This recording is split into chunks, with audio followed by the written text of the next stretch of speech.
laissez-moi vous conter une histoire. Mais avant ça, savez-vous ce qu'est un paladin? Nous voici en l'an 11266 du 4e âge selon le calendrier elfique, et en 10753 du calendrier sacré des humains. C'est dans la partie sud du continent de Celtes, au sein du royaume d'Isaac, qu'une guerre injuste prend place.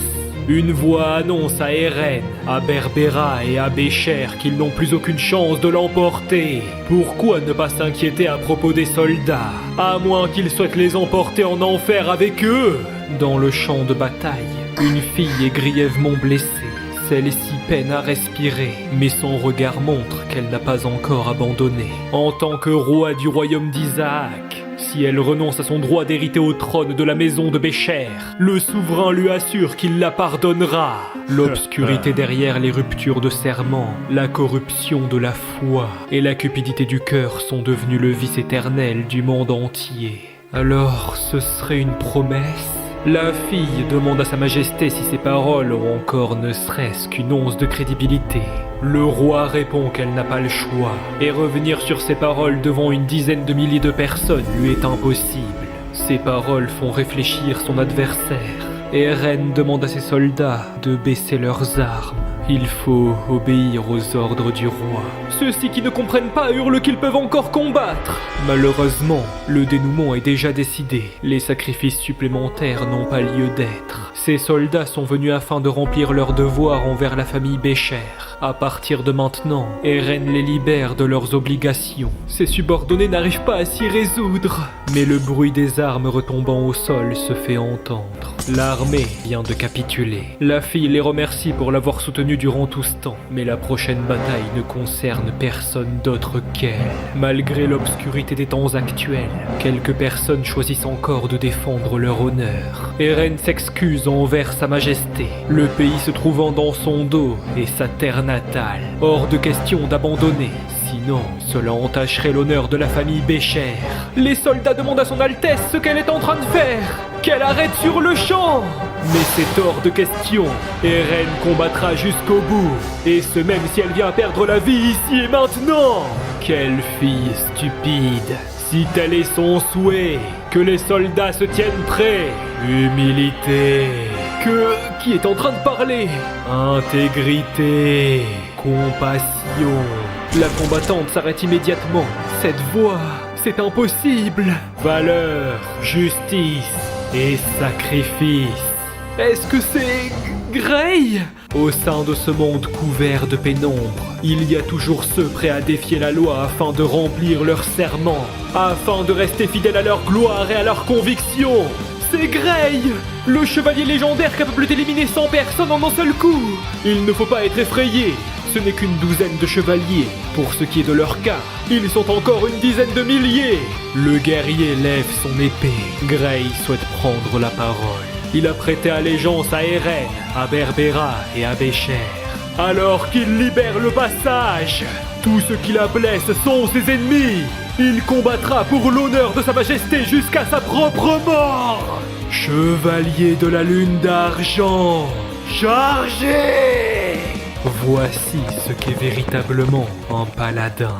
Dis, c'était vraiment moi dans l'introduction? Est-ce que je pourrais devenir aussi stylé? Alors, même si je n'ai pas encore été introduit, cela reste du grand n'importe miaou quoi! Comment une liche pourrait devenir paladin? À chaque fois qu'on en parle, c'est toujours la même chose. Des critiques, encore des critiques, mais jamais de solution. Alors tu oses insinuer que je ne suis pas en mesure de t'aider? Nous ne jouons pas dans la même cour. Je sais exactement comment te faire progresser d'une simple croquette au poisson le plus tendre du monde. Voici un jeu représentant l'amélioration des compétences à l'état pur. Il est disponible sur mobile et PC et permet donc de passer d'un appareil à l'autre sans interruption en jouant dessus alternativement. Au sein de ce jeu se trouvent plus de 800 champions incroyables pouvant servir de véritable inspiration pour devenir le paladin le plus respecté. Tout le monde peut cuisiner. Alors à vous de choisir parmi la grande variété de personnages, pouvant aller des lézards aux elfes, en passant par les orques, les nains et même les démons. Mais c'est incroyable! J'aimerais tellement avoir des champions pour progresser. Je ne te le fais pas, Miaoudi. Pour ça, il faut faire un peu d'exercice. Allez, hop, hop, on fait comme ça. Comme ça? Ça a l'air d'être un genre de rituel mystique. Mais attends, ne serait-ce pas là Jojo Dance? C'est vraiment trop cool. Eh ouais mon pote, yo yo. Et maintenant qu'on a bien transpiré, il est temps de récolter les fruits de nos efforts. Ouvrons nos cadeaux durement obtenus. Quelque chose de très spécial est arrivé. Nous avons ceci et nous avons la sponsor Red Shadow Legends. C'est le combo du vrai youtubeur. Je suis un vrai youtubeur. Maintenant, vous pouvez m'appeler le vrai youtubeur. Voilà. Je suis très fier. Nous allons faire un pack opening. T'es prêt? Oh, le jeu mobile, oh là là, putain de merde. Oh, légendaire! Mec, Un gros pantin. y a plus de lignes que les scripts de mes vidéos tellement il est fort. Il éloigne les corbeaux. Encore. D'accord. Eh, t'es mal à taille du rat. Oh, il est énorme! Ah oui, d'accord, oh oui. Oula! Carrément, carrément, Carrément. carrément. Que dire? Marche-moi dessus. Et il est rempli de mana. 9000. Il doit très bien se torcher. Pas mal, Ah ouais. pas mal, j'aime bien. Eh, pas j'aime mal, bien. j'ai failli finir ma phrase, mais ouais, les effets, pas mal les effets. On dirait Groot, mais version meuf bonne. Exactement. Ah moi je suis là pour ça, moi. Moi je suis là pour ça. Hein.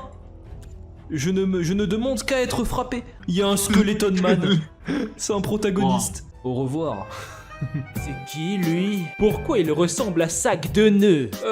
Je sais pas, mais il a vraiment l'air trop cool. Tu sais, si on l'énerve, on peut plus parler, nous. C'est vrai. Bref, en tant qu'apprenti paladin, il devrait mieux écouter ce qu'Anisik va dire. Le cœur de tout jeu réside dans ses joueurs.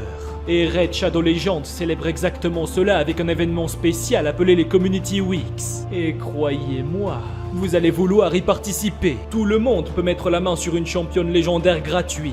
Adeline Chroniqueuse. C'est un soutien de premier plan qui peut endormir un ennemi sans le frapper, même si un adversaire a le blocage des debuffs. Et elle peut soigner et restaurer les PV max détruits. Parfait pour affronter le démon du sable. Pour obtenir Adeline, connectez-vous simplement pendant 7 jours entre le 11 avril et le 8 juillet. Ce n'est pas tout, il y a aussi 14 jours de récompense, y compris l'âme parfaite pour Adeline. Alors, qu'attendez-vous? Téléchargez Red Shadow Legends dès maintenant et ressentez l'esprit de la communauté. Cliquez sur mon lien dans la description ou scannez mon QR code pour obtenir des bonus incroyables disponibles uniquement via mon lien. Vous recevrez immédiatement un énorme pack de démarrage avec le champion épique Tyrell de la faction des hauts elfes. De nombreux joueurs considèrent Tyrell comme le meilleur champion épique que Red Shadow Legends a à offrir, avec son arsenal de debuffs puissants adapté à toutes les occasions. De plus, vous recevrez un autre pack de départ après avoir atteint le niveau 25, qui comprend une Rector Drath épique. Elle est l'une des champions épiques de soutien les plus puissantes dont vous aurez certainement besoin dans votre collection. N'oubliez pas que tous ces champions sont disponibles après le téléchargement via mon lien personnalisé au QR code uniquement. Si vous allez directement sur les magasins d'applications ou utilisez un autre lien pour télécharger, vous ne recevrez pas ces packs que l'équipe de Red m'a donné. Retrouvez-moi sous le nom de Anisik. Rejoignez mon clan, la Tsuntsun Corporation, et nous serons des légendes ensemble. Alors cliquez sur mon lien dans la description et je vous verrai sur le champ de bataille.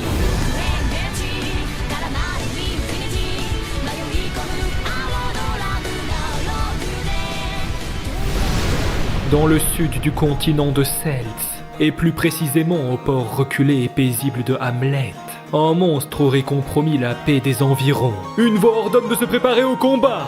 Il ne faut pas laisser ce démon s'enfuir. Un mort-vivant se trouve à l'intérieur de la ville. Que tous les habitants se mettent à l'abri afin d'éviter d'interférer avec les efforts des gardes pour appréhender cette créature. Un mort-vivant? Serait-ce celui de la colline du sud? Oh mon Dieu, il faut courir. Les morts-vivants les envahissent. Il faut absolument se cacher. La fenêtre est aussitôt fermée, et cela est de même pour toutes les habitations des alentours.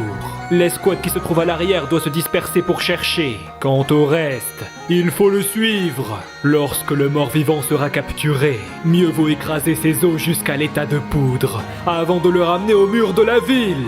Ces gens ont de sérieux problèmes. Ils sont vraiment flippants. Et que fait-il dans la rue s'il est un miaou mort-vivant? Qui a bien pu... Ah!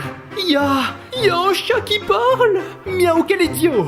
Pourquoi crier si fort? Qu'ils la ferment! Le monstre signale qu'ils vont attirer l'attention en parlant de la sorte. Ces gens vont certainement briser ses os. Ce sont de vrais barbares. Il est pourtant miaou évident qu'il a crié le premier. N'importe quel individu qui rencontre un chat qui parle réagirait de la sorte. Mais attends, quelque chose est étrange. Il n'a pas l'air d'être véritablement un chat. Ah! C'est un fantôme qui a possédé un chat.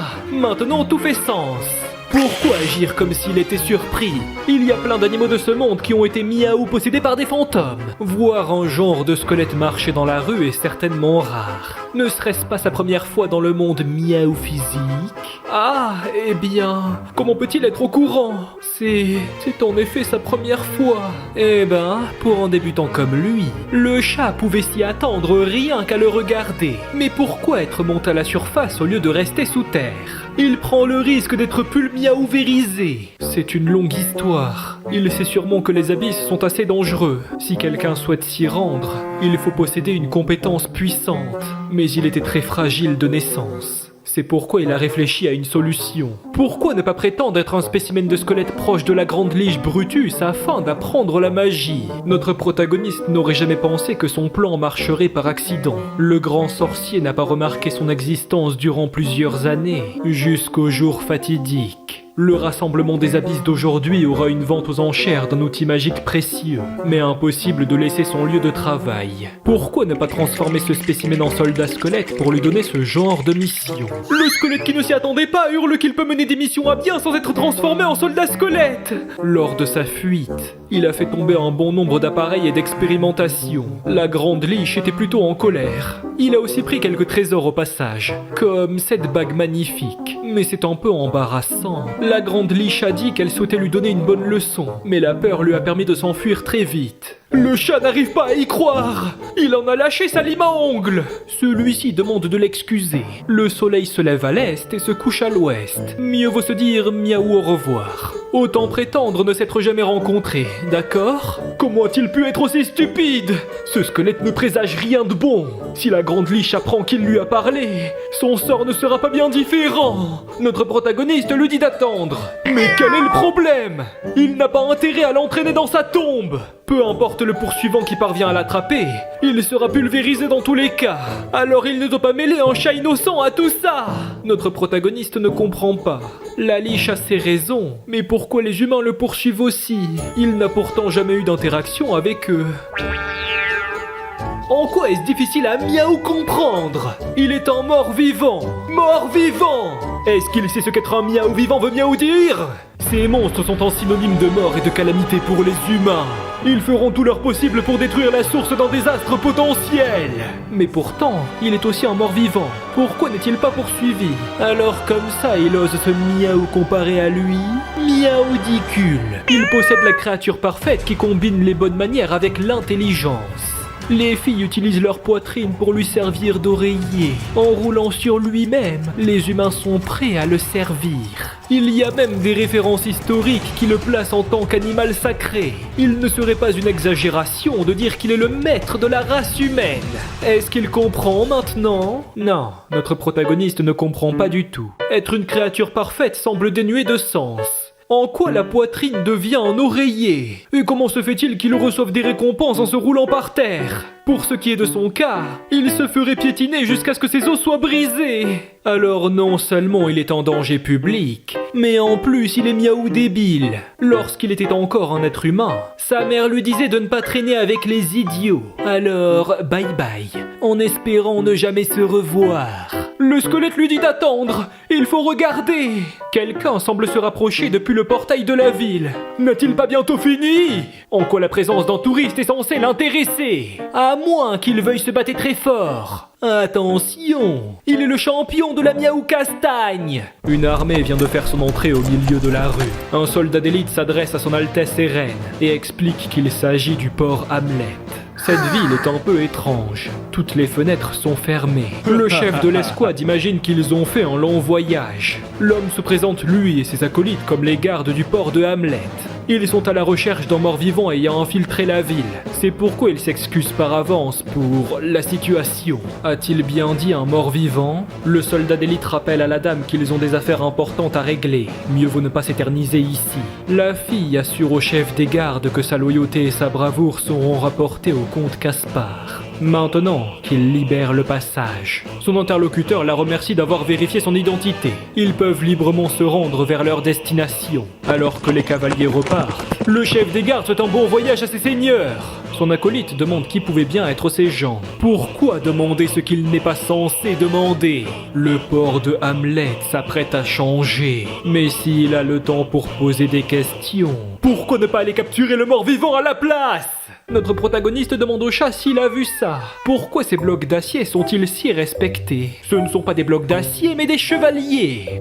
Des chevaliers? Comment dire? Ils sont la représentation de la justice et de la lumière. Ils protègent les gens ordinaires et amènent la paix dans leur quotidien. Lorsqu'un chevalier apparaît, il est naturel de voir les gens l'encourager. Maintenant tout fait sens. Notre protagoniste a parfaitement compris. Si c'est le cas, il devrait se dépêcher de retourner sous terre. La grande liche est flippante, mais il pourra bien trouver des endroits où se cacher. Au sein de cette rue, c'est comme s'il était un rat. Tout le monde va le poursuivre. Non, hors de question de retourner là-bas avant d'être devenu respectable lui aussi.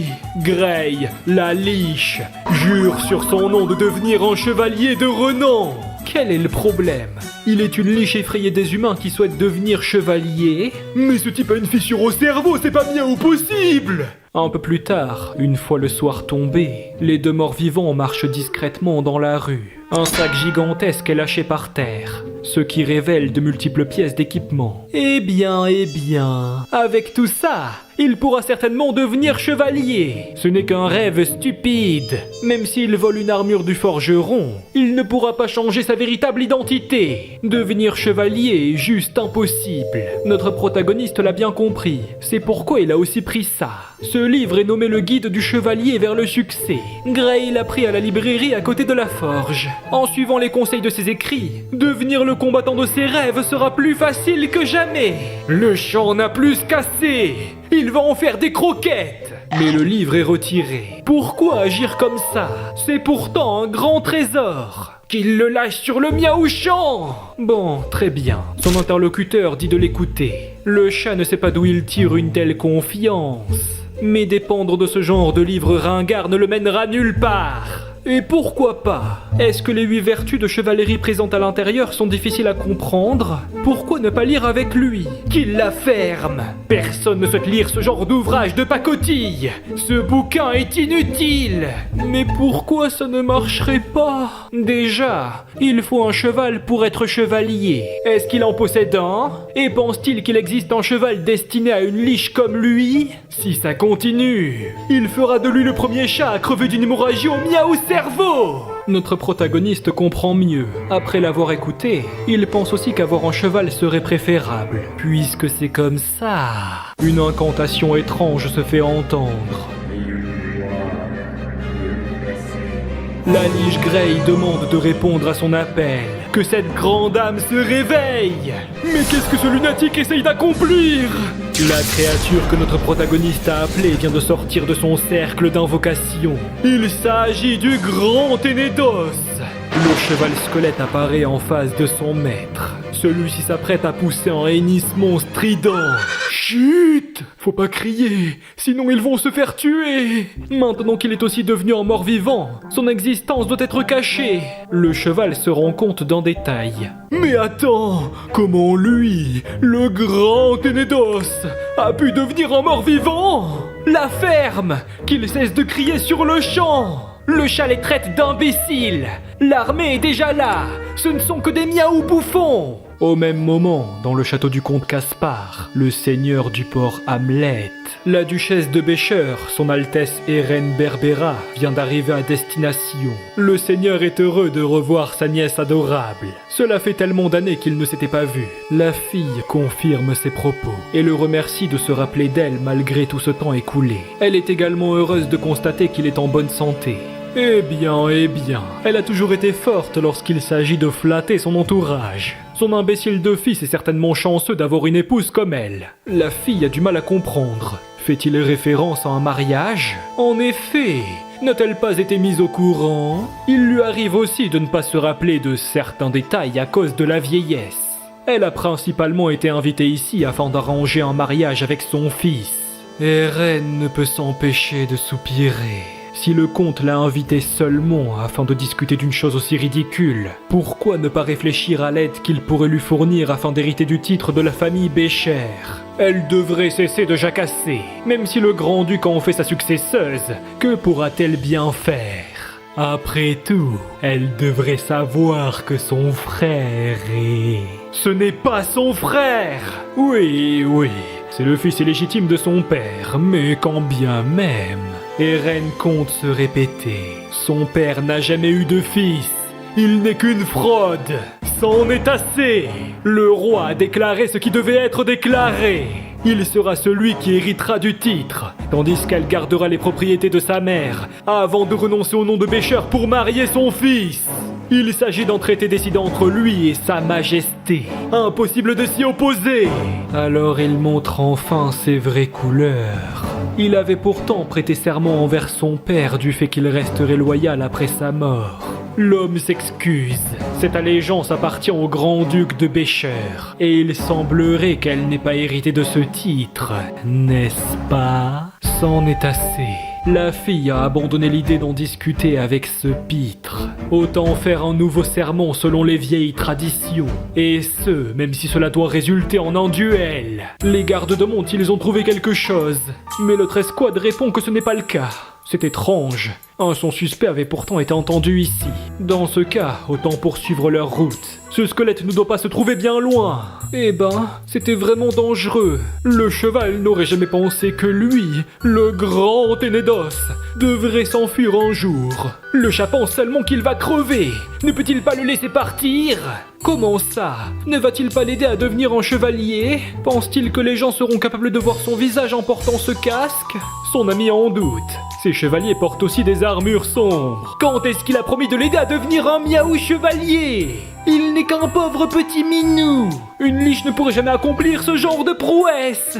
D'ailleurs, notre protagoniste a toujours besoin de préparer une armure pour lui aussi. Mais attends, est-ce qu'ils sont en train de l'ignorer? Grey a entendu ces paroles, comme quoi son objectif est impossible. Pourtant, ce n'est pas écrit dans le livre. Est-ce qu'il est complètement stupide? Les liches proviennent du monde ténébreux, alors que les chevaliers appartiennent presque au divin. Comment l'obscurité pourrait devenir la lumière? Qu'il donne une explication claire et précise sur le champ. Alors c'est ce qui l'inquiète? Mais ça ne fait rien. Grey connaît bien la magie de lumière. Ça ne devrait pas être un problème. En effet, il deviendra la liche la plus brillante de l'histoire. Brillante mes fesses, ouais! Qu'il cesse de lui donner des idées aussi saugrenues, sinon ça va barder! Parole de miaou! Mais le cheval refuse catégoriquement. Le grand Ténédos souhaite courir face au soleil. Bon bah, c'est la dépression en fait. Ils sont complètement miaou timbrés. Allez, qu'ils achèvent ces souffrances. La fatigue a pris le dessus. Il n'a plus envie de jouer à qui veut le plus de croquettes. Au pire, il trouvera juste un autre corps à posséder. Est-il vraiment fatigué? Notre protagoniste demande s'il souhaite être changé en mort-vivant. Il lui faut un sceptre de nécromancie. Il ne se sentira jamais fatigué après cette transformation. Le chat s'est aussitôt relevé. Bon, il est temps d'y aller. Hein? Mais où souhaite-t-il se rendre? C'est simple. Il va évidemment le transformer en miaou chevalier. Mais au sein de son esprit, le chat a juste abandonné. Au pire, ils crèveront tous et basta. Ah bon? Ne souhaite-t-il pas devenir mort-vivant? Non, c'est pas la peine. Oh, allez! Il faut tenter des choses dans la vie. C'est vraiment un état confortable. Non! Qu'il le laisse tranquille! Interdiction de s'approcher! Un peu plus tard, un chevalier demande s'il a trouvé quelque chose de son côté. Non, il est bien trop tard. Mieux vaut juste le considérer comme mort. De toute façon, cette créature n'est pas vivante. Ha ha ha. Peut-être que le squelette est déjà parti de la ville. Mais attends, quelqu'un se rapproche. En face des soldats, un homme en armure se rapproche et tient son cheval, tandis qu'un chat se trouve sur son épaule. Notre protagoniste se demande ce qu'il devrait faire. Il est bien trop nerveux. Le chat communique dans son esprit et dit d'aller tout droit en faisant comme s'il n'était pas là. Un des gardes demande soudainement de s'arrêter. L'homme explique que la ville est actuellement sous couvre-feu à cause d'un mort-vivant. Il devrait mieux trouver une auberge et cesser de se balader à l'extérieur. Notre protagoniste répond que c'est d'accord. Alors, le chat avait bien dit que tout se passerait bien. Les humains pensent qu'il est temps d'aller boire un verre. Notre protagoniste pense qu'il est un véritable génie. Se cacher dans une armure et la contrôler avec la magie était la meilleure idée du monde. Le déguisement de Ténédos est également un succès. Maintenant, ils vont trouver un maître et lui demander de le transformer en chevalier. Mais c'est quoi son blême? Pense-t-il vraiment en trouver un beau Mia au lieu de la nuit? Quoi encore? Ça devrait pourtant être faisable. Mais quel idiot! S'il existe, alors il fait actuellement dodo. Et il n'a pas intérêt à demander pourquoi il dort. Non mais on est où là? Cette étape sera pour demain. Bon, d'accord. Que devrait-il faire dans ce cas? N'a-t-il vraiment rien à faire? Ben, c'est sa première fois en tant que chevalier, donc... D'accord. Autant aller à la taverne. C'est là où les chevaliers se bourrent la gueule et chantent comme des fous. Notre protagoniste est vraiment impatient d'y aller. Alors que son Altesse Sérène observe l'horizon, une voix lui signale qu'elle aura un duel demain. Mieux vaut se coucher tôt. La femme s'adresse à Horus et Abby Roberts, en demandant s'il pense que sa décision était trop impulsive. Les soldats ne comptent pas remettre en question ses choix, c'est juste que... Ils ne parviennent pas à comprendre comment elle peut accepter de telles conditions. C'est car Caspar n'accepterait que ce genre de conditions. Mais dans ce cas, pourquoi ne pas négocier du tout avec ce gros cochon? Le peu de gardes qui l'entourent ne peuvent pas les arrêter. Autant l'escorter hors d'ici. Ils seront sortis du port Hamlet. Et après ça, dès lors que le roi a voulu saisir illégalement le territoire de la famille Bécher, il n'avait plus le choix. Qu'ils admettent ce fait ou non, ils ont besoin que Caspar envoie ses troupes pour leur venir en aide. Mais ce sale porc a souhaité un combat en tour par tour entre ses chevaliers et les leurs. Et le côté qui reste jusqu'à la fin sera le gagnant. Ils n'ont emmené que 20 chevaliers. Impossible de gagner numériquement. La femme explique qu'il existe un groupe de mercenaires de renom au sein du port Hamlet. Qu'ils prennent son blason et partent les recruter, en déployant une tactique digne de ce nom et en tirant avantage de leur faiblesse. Ils pourront gagner la confrontation. Tout ce dont ils ont besoin de faire est de croire en le Seigneur qu'ils ont choisi. Elle mènera tout le monde jusqu'au bout et ils pourront partager les fruits de la victoire ensemble. La femme le jure, nom de Bécher. Waouh! Serait-ce la taverne qui apparaît au sein du guide de succès pour les chevaliers? Le matou explique que ce n'est pas grand-chose.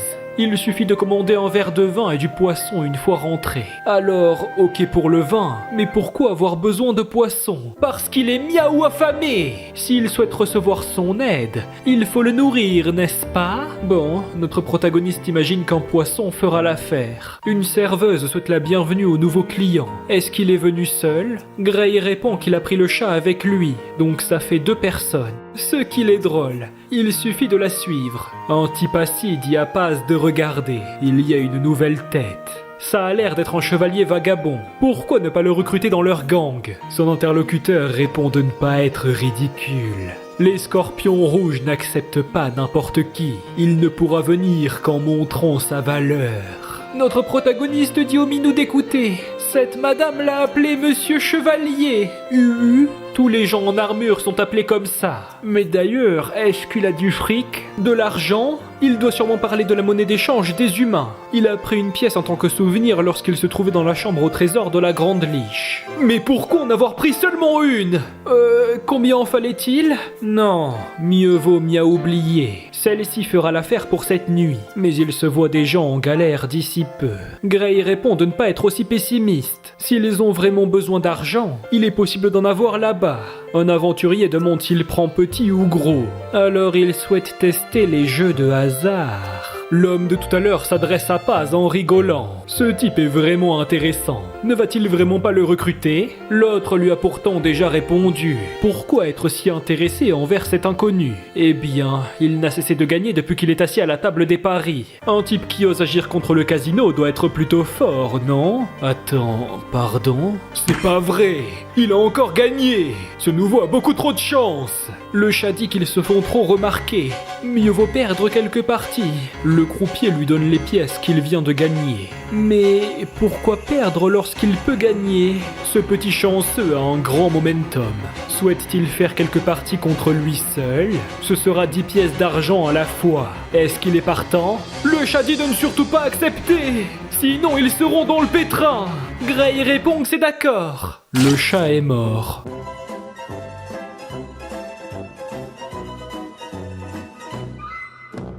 Mais quel imbécile! Ils vont vraiment crever!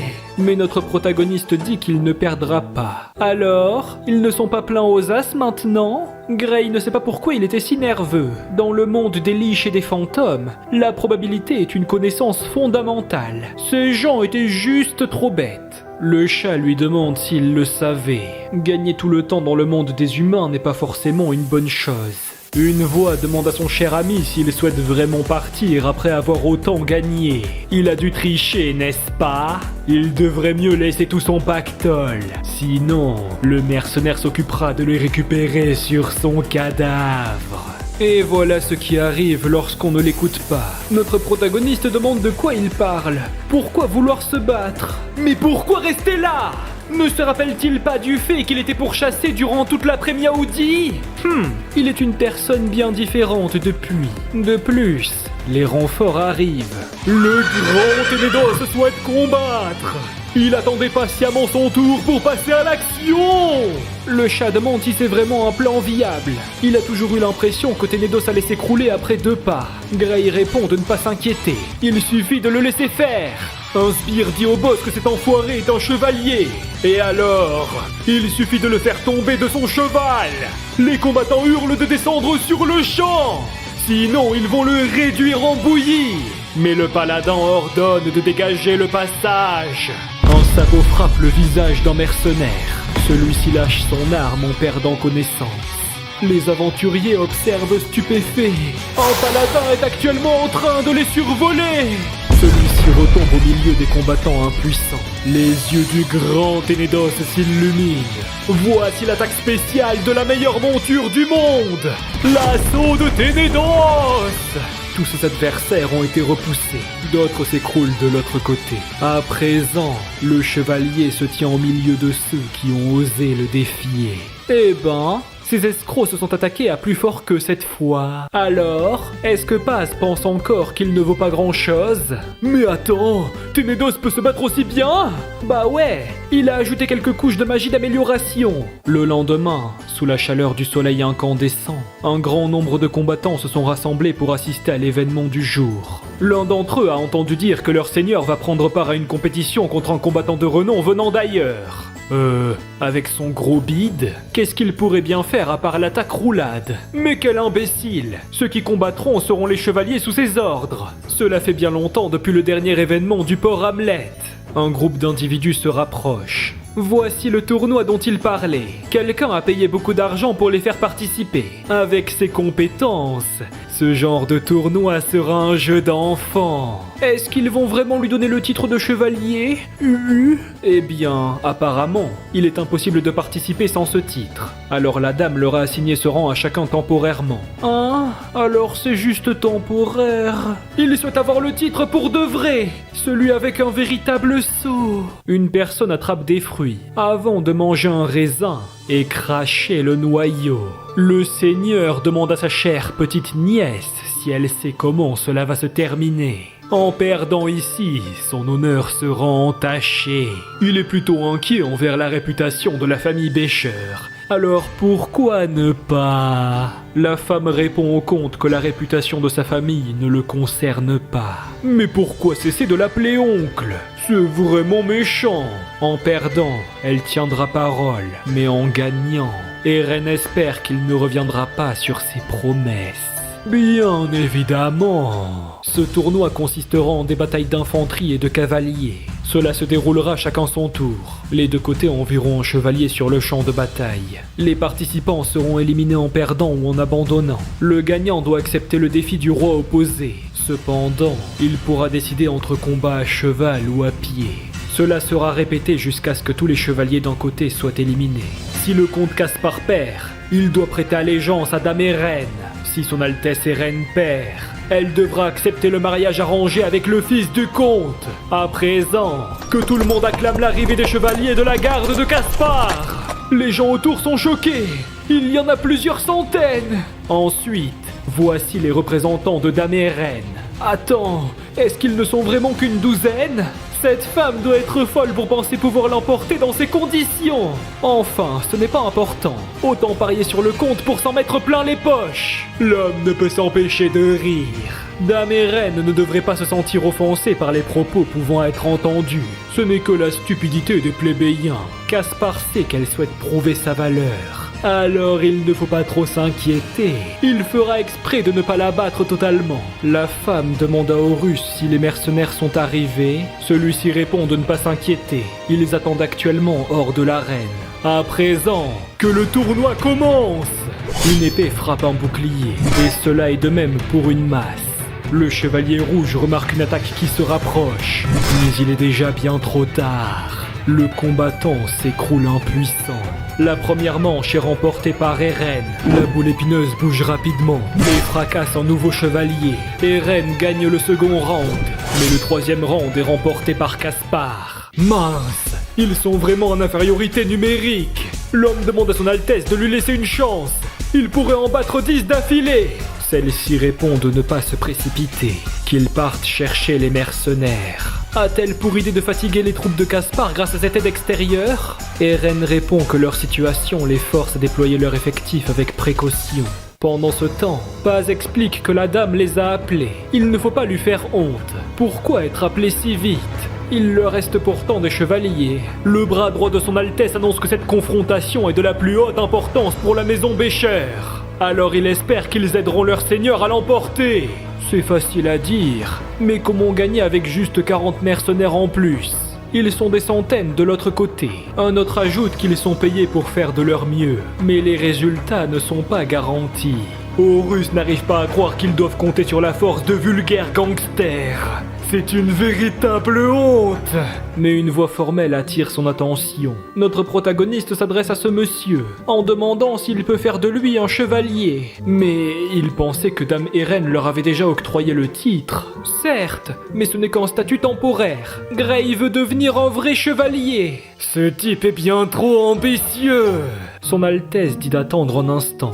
Souhaite-t-il vraiment devenir chevalier? Notre protagoniste confirme. Il se trouve que ce titre est gagné à travers le mérite et ne peut pas être donné de manière arbitraire. Si jamais il parvient à battre 50 adversaires pour elle lors du tournoi, elle lui donnera le titre de chevalier. Qu'est-ce qu'il en dit? Gray a peur de ne pas avoir bien entendu. Le chat pense que 50 personnes est vraiment exagéré.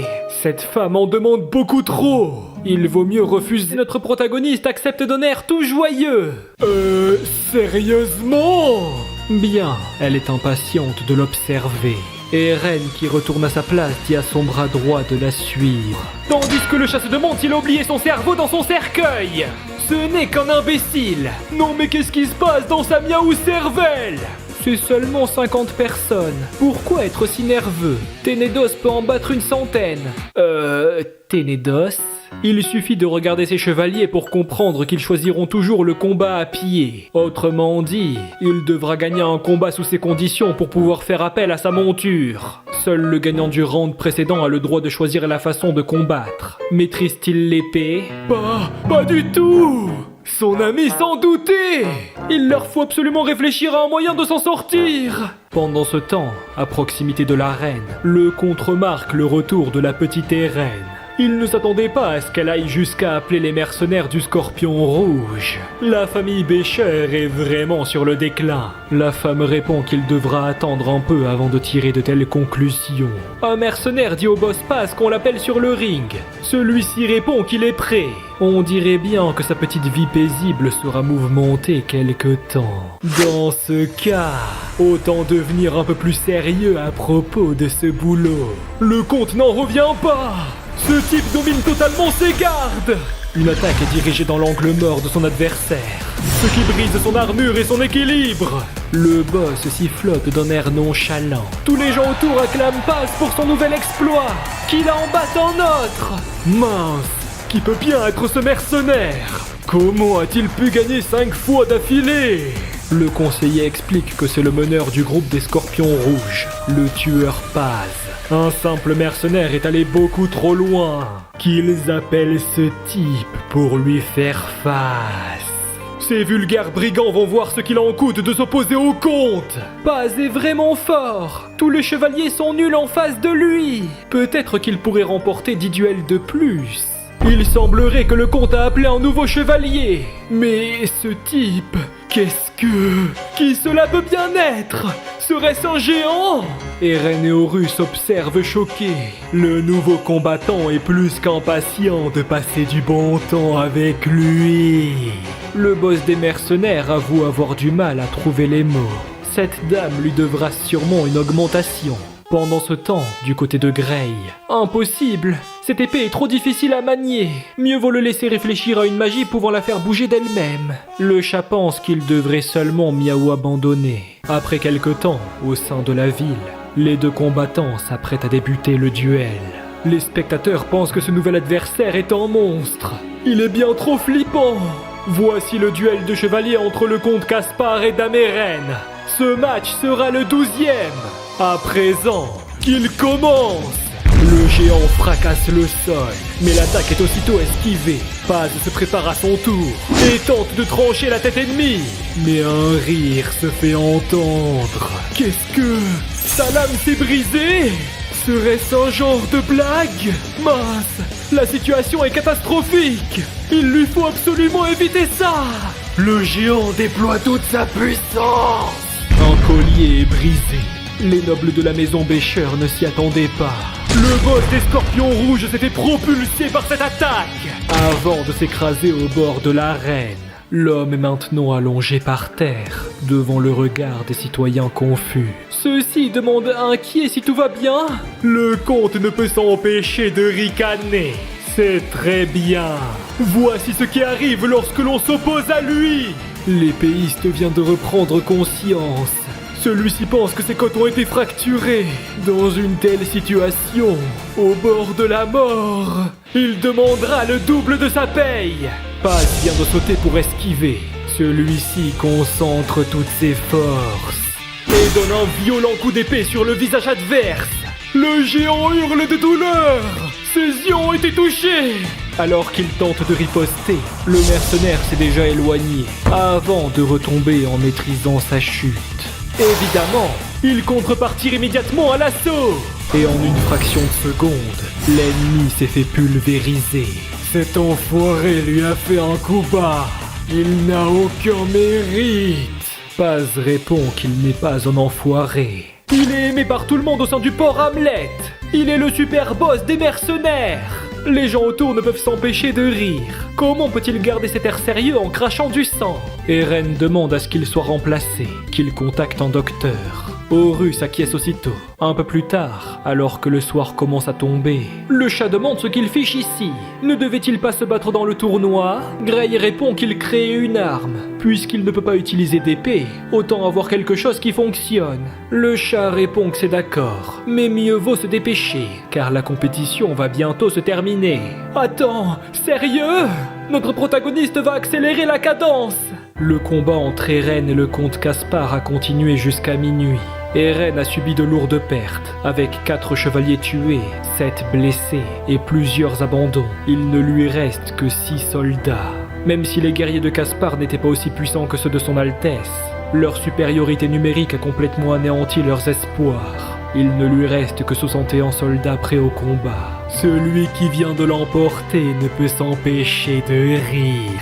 À présent, c'est au suivant. N'empêche, les chevaliers de Dame Eren sont plutôt braves. Mais 6 contre 61... Impossible de l'emporter même si les chevaliers gagnent 10 fois d'affilée. Horus interpelle Paz. Celui-ci demande ce que le capitaine des chevaliers peut bien lui vouloir. Il devrait faire preuve de politesse envers les chevaliers. La moitié de ses mercenaires ont abandonné.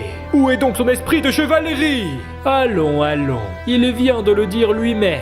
Ce ne sont pas des chevaliers, mais des mercenaires. Le paiement est simplement pour combattre. Mais mettre sa vie en danger est hors de question. Cet enfoiré! Non, il faut se calmer. Il n'est pas venu ici pour se battre contre lui. Mettons ce problème de côté. Où se trouve le type qui se l'a pété en disant vouloir battre 50 personnes avec un chat sur l'épaule? Est-ce qu'il parle de Grey? Qui sait? Peut-être qu'il nourrit son animal de compagnie pour ne pas avoir été appelé. Ce n'est pas le moment de rigoler. Une voix annonce que l'équipe du comte Caspar a encore gagné. Mince, encore? Avec ça, il ne reste plus que 5 personnes du côté des reines. Laisser Caspar continuer de gagner est hors de question. Puisque les choses ont tourné ainsi, Horus est le seul pouvant combattre. Un pied est posé au sol. Une secousse surprend le chevalier. Quel était ce bruit? Une porte est soulevée. Au milieu de la rue, un chevalier se rapproche. Et son arme fait la taille des maisons qui l'entourent. En voyant ça, tous les témoins sont choqués. Notre protagoniste demande de l'excuser, mais il a une question. Combien de gens restent-ils du côté de Caspar?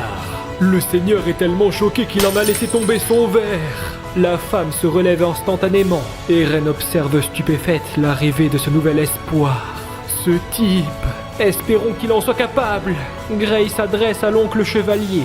Pourrait-il répondre à sa question? Mais difficile de se ressaisir. Il a encore plus de 50 chevaliers. Il peut toujours combattre et réussir son défi. Sérieux? Grey est si content d'être revenu à temps. Maintenant, il va avancer tout droit vers le ring. La porte géante est lancée jusqu'à l'arène et finit par s'écraser devant un garde qui perd l'équilibre. Celui-ci tremble de tout son corps. Qu'est-ce que c'est que ça? Une main agrippe le haut de la porte.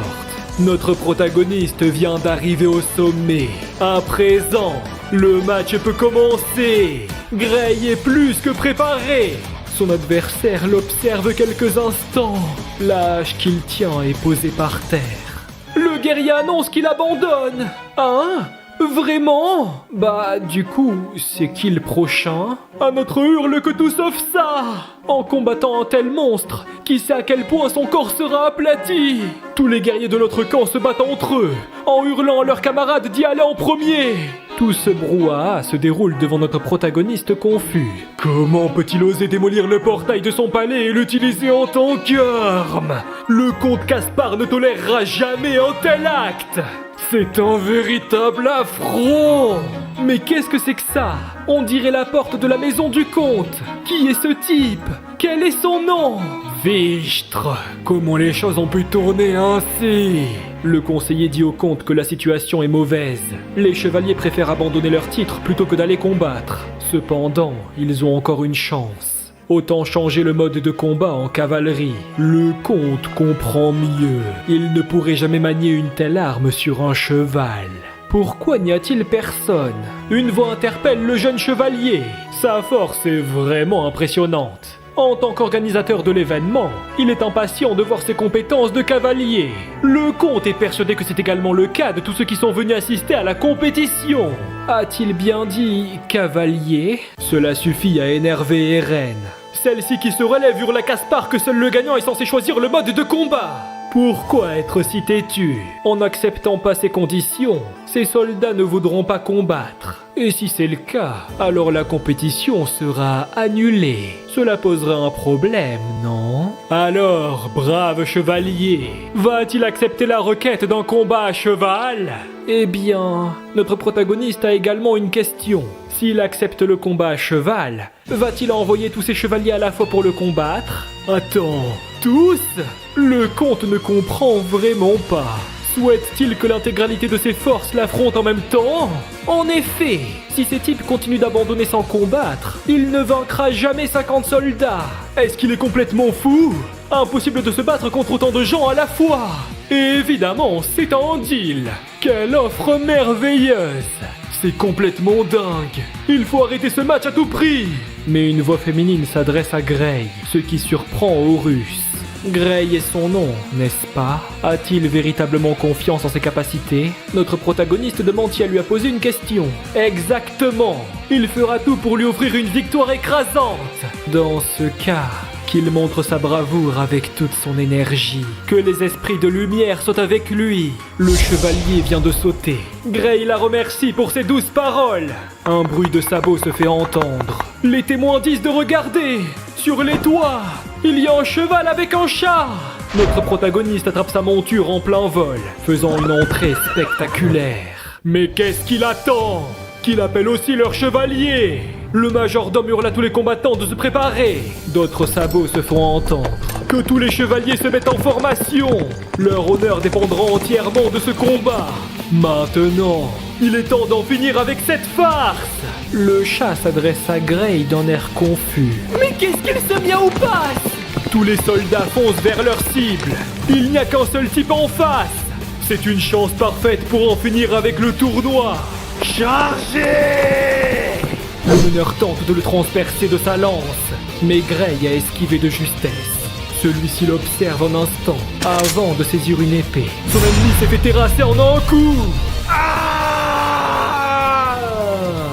Bah, quoi? Il est pas mort? Mais qu'est-ce qu'il miaou-fiche? Il ne sait pas utiliser d'épée. Notre protagoniste s'excuse. Il voulait juste essayer. Ténédos peut se charger des ennemis en 2 temps, 3 mouvements. Le meneur est plus qu'agacé. Comment peut-il oser le provoquer? Il va le buter! Le chat signale qu'il vient d'énerver tous les cavaliers. Que compte-t-il faire maintenant?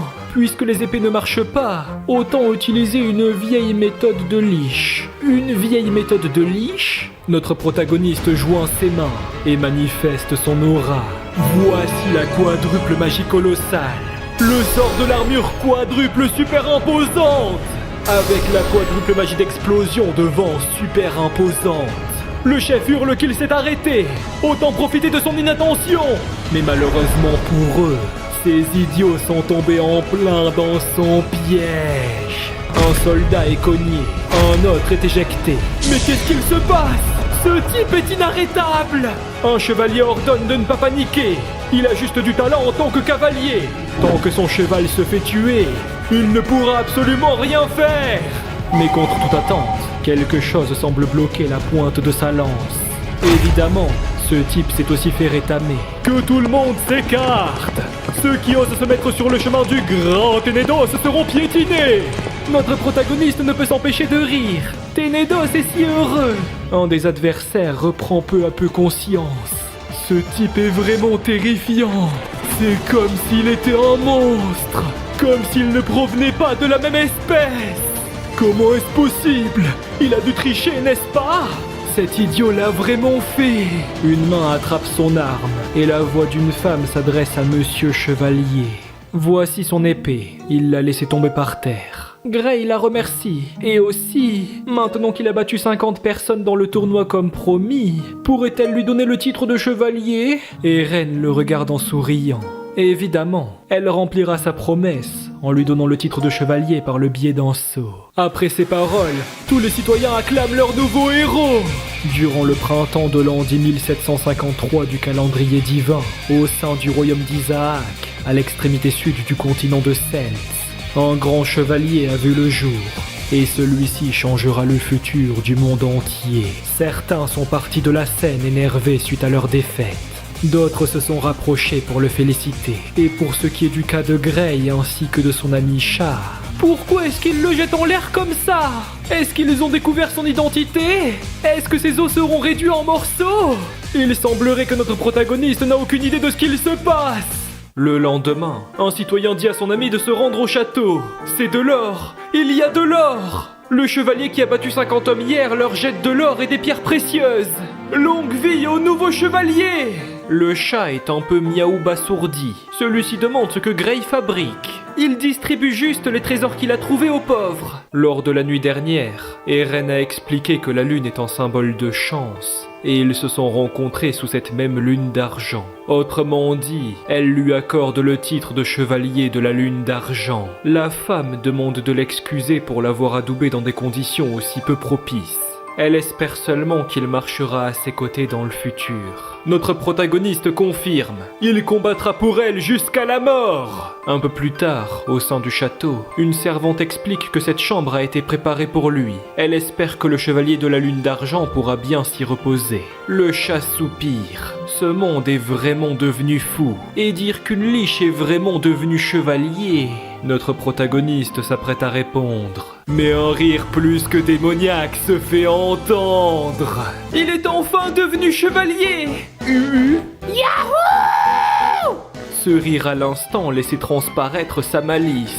Gray soupire. Il ne doit pas être surexcité. En tant que chevalier, il y a de nombreuses choses qu'il ne connaît pas. Mieux vaut se dépêcher d'apprendre. Le chat demande de ne pas faire trop de bruit. Il a sommeil. Mais pourquoi s'endormir si vite? Il a besoin de ses conseils. Le chevalier de ce livre a toujours donné ses trésors aux faibles. Mais du coup, comment trouver ces trésors? Et qui sont les pauvres? Eh bien, pauvre est un terme assez vague. Ce n'est pas une personne en particulier.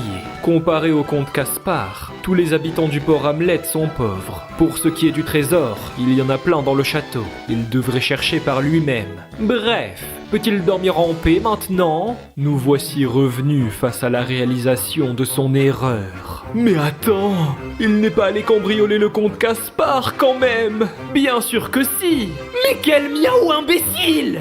Pendant ce temps, dans le bureau temporaire des reines, de multiples gardes sont venus lui adresser la parole. Que peuvent-ils bien lui vouloir aussitôt dans la journée? Abby Roberts, Horus. Le premier s'adresse à Dame Eren avec tout son respect. Va-t-elle vraiment croire en ce nouveau nommé Grey? Il a sûrement pu assister à sa bravoure, et elle a besoin de sa force. Mais ils ne savent même pas qui il est, ni même son passé. Il n'a même pas retiré son casque lors de la cérémonie. Si jamais il a été envoyé par le roi... Si c'était le cas, elle ne serait pas restée là à parler avec eux. L'homme a du mal à trouver les mots. La suspicion a ses limites. Abby Roberts est l'un des soldats envers qui elle a le plus confiance. Eren espère donc qu'il saura croire en son jugement. Le soldat acquiesce aussitôt. Un garde ouvre soudainement la porte en annonçant qu'il a une terrible nouvelle. Le chevalier de la lune d'argent, il a volé les trésors du comte Caspar et s'amuse à les jeter aux passants. Le bruit d'une plume qui se brise se fait entendre. Les soldats se retournent étonnés. Son Altesse semble soudainement très contrariée. Est-ce que tout va bien? La fille répond qu'elle va directement partir voir Grey. Les soldats disent que c'est d'accord. Mais ne faudrait-il pas arranger son épée? Et Eren ne s'est jamais considéré comme un seigneur compétent. Des lames sont croisées. Bien, qu'elle fasse attention aux attaques qui proviennent d'en haut, tout en conservant sa défense. Attention! Elle a trop baissé sa garde.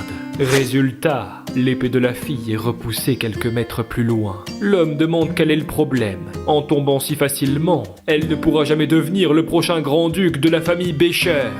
Cependant, il y avait une qualité qu'Eren n'avait pas remarquée. Non mais qu'est-ce qu'une fille de moins de 10 ans est censée pouvoir faire? La fille demande à son père de la laisser réessayer encore une fois. Il se trouve qu'elle a un très bon jeu d'acteur. Les chevaliers marchent actuellement dans les couloirs. Mais à quoi ce type peut bien penser? Pourquoi rendre sa vie difficile? Ce vieux renard de Caspar a déjà perdu le duel, mais il ne cesse d'éviter la signature de la charte. Maintenant, elle a seulement envie de tous les défoncer.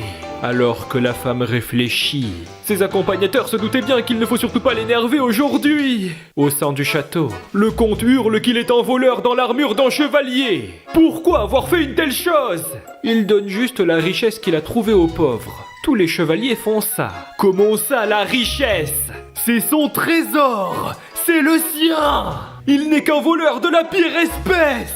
Alors ça voudrait dire que ce qu'il y a dans ce sac lui appartient? Comment pourrait-il le savoir? Il aurait dû marquer son nom dessus. Attends, est-ce qu'il le blâme à la place? Il y a l'air d'y avoir une dispute. Abby Roberts pense qu'il vaudrait mieux... Il faut arrêter Grey avant que les choses n'escaladent trop. Évidemment, en plus de savoir jouer la comédie, Eren possède un autre trait essentiel quant à sa position. La combinaison de Grey et Caspar. Ne serait-ce pas une superbe opportunité? En effet, son flair pour les situations avantageuses est sans pareil. C'en est assez! Le comte ne veut plus discuter avec lui! Qu'il amène son maître ici! Oh, quelle surprise! L'oncle Caspar a demandé sa venue? C'est étrange. Il a pourtant passé son temps à l'éviter. Elle en a presque pensé qu'il comptait esquiver son allégeance. L'homme se rend compte qu'Eren se trouve ici. Comment peut-elle oser agir de la sorte? Notre protagoniste vient de voir Eren, alors il lui souhaite bonjour. La femme le salue en retour. Ce sale paysan dénué d'éducation! D'ailleurs, oncle Caspar, il devrait savoir qu'en cas de refus pour remplir sa part du marché, elle a le droit de lui retirer son titre ici et maintenant. Attends, quoi? Maintenant tout fait sens! Et dire qu'elle l'a délibérément envoyé pour attaquer sa trésorerie! Mais de quoi parle-t-il? Elle vient seulement d'apprendre la nouvelle. Son chevalier est parfois maladroit, elle s'occupera de le rembourser. Après tout, Eren n'est pas comme une certaine personne. Elle n'a qu'une seule parole. Cette situation est plus qu'agaçante. Très bien, qu'elle prenne cette charte à la noix. Mais elle ne devrait pas penser pouvoir battre le roi avec ses troupes de pacotille. La femme répond que cela ne le concerne pas. Ah, Anno, Sumimasen, notre protagoniste demande à son Altesse s'il a fait quelque chose de mal. Non, il a très bien agi. Ce vieux débris a complètement oublié que le droit de retirer son titre ne s'applique que lorsqu'elle devient grand-duc. Tout cela est grâce à la pression que Grey lui a fait subir. Ses accompagnateurs disent de se calmer. Les pensées sombres sont encore apparues. Eren s'excuse. Elle a perdu son tempérament. Dans tous les cas, Grey a fait du bon travail cette fois-ci. Mais voler les biens d'autrui reste mauvais si cela est pour ses intérêts personnels. Elle s'occupera de rembourser pour lui cette fois. Mais si cela se reproduit, les dommages qu'il a causés seront réduits de son salaire. Il n'y voit pas d'objection, n'est-ce pas? Notre protagoniste acquiesce timidement, puisqu'ils ont déjà obtenu la charte. Rester au port Hamlet est inutile. Grey devrait préparer ses affaires pour l'accompagner à la ville blanche demain. Notre protagoniste regarde son Altesse partir. D'ailleurs, c'est quoi un salaire? Comment ça, mon miaouf? Même si le chat l'a seulement ressenti en surface, il ne sait pas vraiment quoi dire. Seul un maître aussi intrépide pourrait accepter un chevalier lunatique comme Grey. Le futur s'annonce compliqué. Une fois le soir tombé, au sein du port d'Hamlet, toutes les forces de son Altesse Eren se sont préparées au départ. Notre protagoniste est surpris. Comment se fait-il qu'il n'y avait pas autant de soldats lors du tournoi? La plupart sont des soldats ordinaires. Seuls les chevaliers étaient autorisés à participer. Et en plus, il y a un autre groupe d'environ 1000 personnes commandé par Caspar. Ceux-ci lui ont prêté allégeance par le biais d'un contrat. Le chat a donc le pressentiment qu'un drame pourrait se produire. Un peu plus tard, une fois la nuit tombée, les soldats ont établi un campement. Une voix appelle le chevalier de la lune d'argent nommé Grey. Ah, il est enfin parvenu à le trouver. Notre protagoniste demande pourquoi il le cherche. Eh bien, son interlocuteur ne sait pas trop. Le seigneur Horus a ordonné qu'il visite la tente de Dame Eren. Pendant ce temps, Horus semble plutôt en colère. Celui-ci dit à son Altesse qu'il ne peut pas l'accepter. La charte de Caspar est une opportunité pour forcer plus de seigneurs à rejoindre leur camp. Elle a donc besoin de messagers en qui elle peut avoir confiance. Il est parfait pour ce travail. Qu'est-ce qui est si dur à accepter? Grey serait le seul restant à ses côtés en envoyant lui et Abby Roberts. Que se passerait-il si le nouveau cache des pensées sombres? Alors c'est encore le centre des problèmes. Soyons honnêtes. Si Grey souhaite lui faire du mal, aurait-il la force nécessaire pour l'arrêter? Face à une telle affirmation, les soldats ne savent même pas quoi répondre.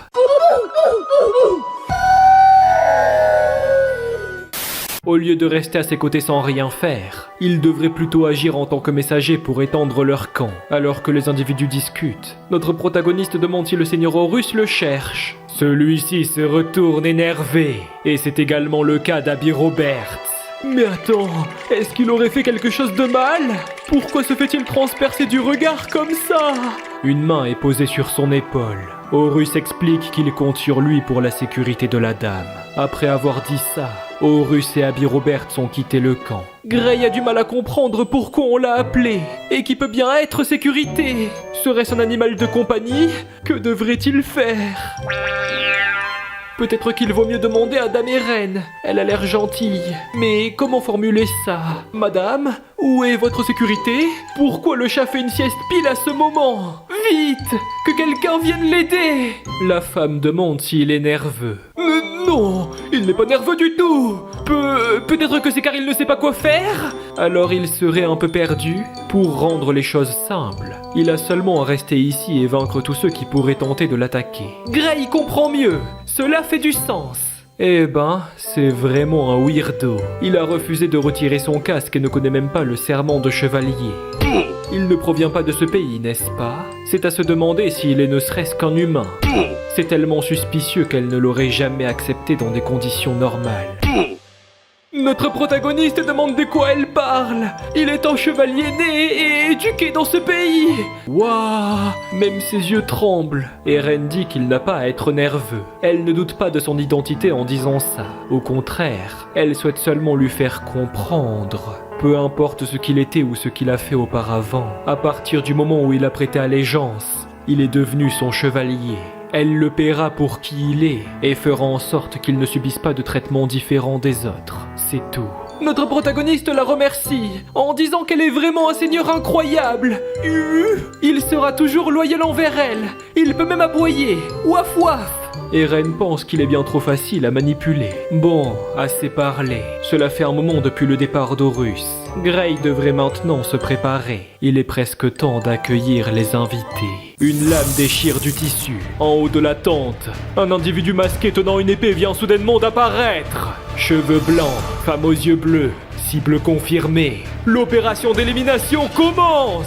Les corbeaux sont un groupe d'assassins basés dans la partie sud du royaume d'Isaac. Du moment qu'une personne est prête à payer, ils tueront n'importe qui, allant de la royauté jusqu'aux plus démunis. Parmi les corbeaux, l'assassin nommé Spectre est le plus effrayant. Les autres reçoivent de l'argent pour leur travail, mais lui tue seulement pour son propre plaisir. À présent, cette femme ira tout droit en enfer. C'est ça! Tremble, pleure. Sa peur représente son appétit. Mais un coup violent est donné. Après cette attaque, l'assassin est propulsé, laissant voir son caleçon rose à fleurs. Gray se doit d'assommer quiconque ose s'approcher de la dame. La femme s'adresse à son chevalier d'un air inquiet. Les épées ne sont pas censées être jetées. Le chevalier s'excuse, tandis que l'assassin ne comprend pas. C'est qu'elle semble avoir un garde du corps digne de ce nom. Gray hurle de faire attention, que Dame Eren reste à couvert derrière lui. Pourquoi l'intention meurtrière de cet humain est comparable à une grande liche? Serait-il aussi une liche? Ou un nécromancien? Ou peut-être qu'il a juste tué trop de gens de ses propres mains? Après son attaque, l'assassin se tient de l'autre côté de la table, tandis que son adversaire s'est fait découper. C'était rapide! Gray n'a même pas eu le temps de le voir bouger! La femme observe stupéfaite. Bah alors, est-ce qu'il l'a bien senti? Il vient de se faire trancher en morceaux! Ah! Ah! Ah! L'assassin se rend compte d'un détail. Mais attends! Sa précieuse épée! Qu'a-t-il bien pu arriver? N'avait-il pas dit qu'il s'était fait découper? Ce n'est qu'un menteur! Il a vraiment eu super peur! Les menteurs comme lui! L'assassin remarque l'attaque qui se rapproche. Ce type est vraiment stupide, comme si une gifle allait faire quelque chose. Il peut facilement bloquer une attaque comme une méga baffe est donnée. Voici la technique secrète de la gifle de l'enfer! Mais qu'est-ce qu'il se passe à la fin?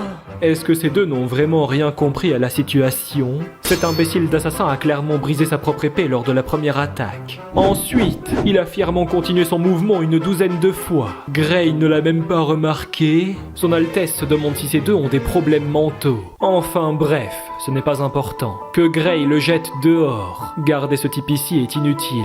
Notre protagoniste confirme. Mais d'ailleurs, Dame Eren savait-elle déjà à l'avance qu'un assassin était en approche? En effet, après tout, ils viennent une fois tous les 3 jours. Et puisqu'Horus et les autres ne sont pas à ses côtés, ils ont choisi ce moment en particulier. Attends, 3 jours? C'est encore pire que de se faire chasser dans l'enfer! A-t-il prêté allégeance sans même connaître sa situation? Notre protagoniste n'en savait rien. Il voulait juste devenir chevalier. Ce n'est pas quelque chose de nouveau, mais elle va quand même lui expliquer.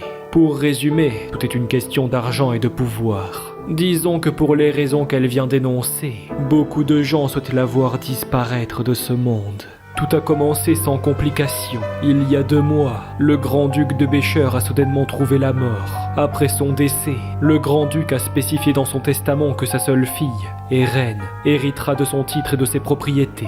Mais lors de ce moment, un fils illégitime nommé John s'est apparu de nulle part. Même si le grand-duc avait un enfant illégitime, d'après la loi, il n'avait aucun droit quant à son héritage. Le problème est qu'il fut amené par le roi. Le roi peut lui permettre de transcender la loi et de tout de même récupérer ce que le grand-duc a laissé. Et puisqu'il s'agissait d'un garçon, même avec le souhait du grand-duc, l'héritage lui est revenu à la place des reines.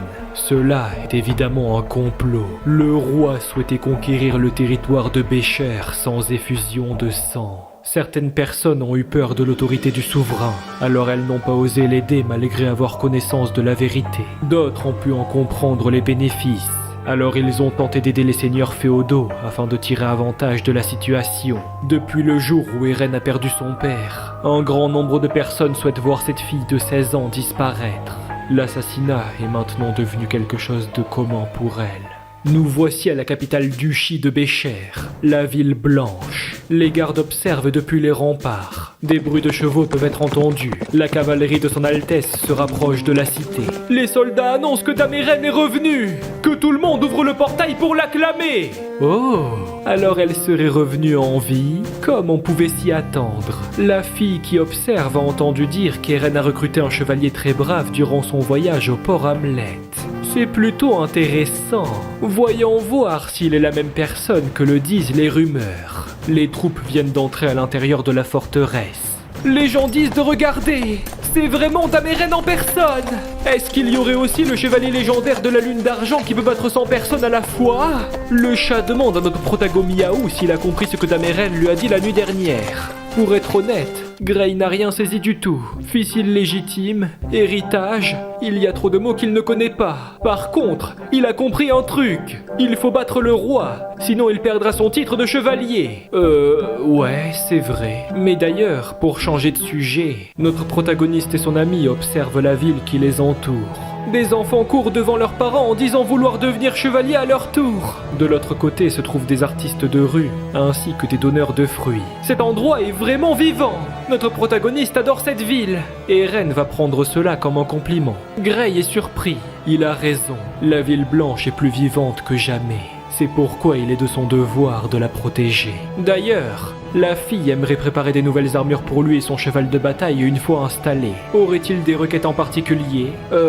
Une nouvelle armure? Après tout, il est maintenant considéré comme un membre important de la famille Bécher. Alors son accoutrement doit être digne de ce nom. L'armure devrait être faite avec le bon style, le bon matériau et le bon poids. Elle remboursera les coûts de forgeage. Il n'a pas à s'inquiéter. Notre protagoniste n'y connaît pas grand-chose. Alors il fera comme elle le dit. C'est qu'il est vraiment tête en l'air. Enfin bref, il y a quelque chose d'autre qu'elle souhaitait lui dire. Après s'être installée, elle invitera tous les nobles de la ville dans un bal. Après tout, il est important de faire savoir à tout le monde qu'elle est rentrée en vie en compagnie de ses troupes.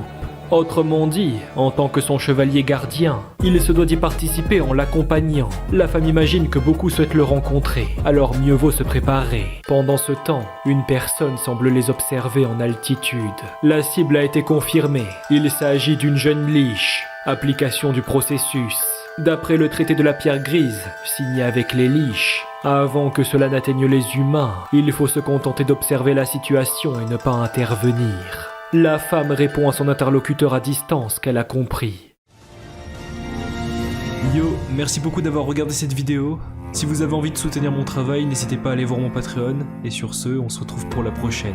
Ciao.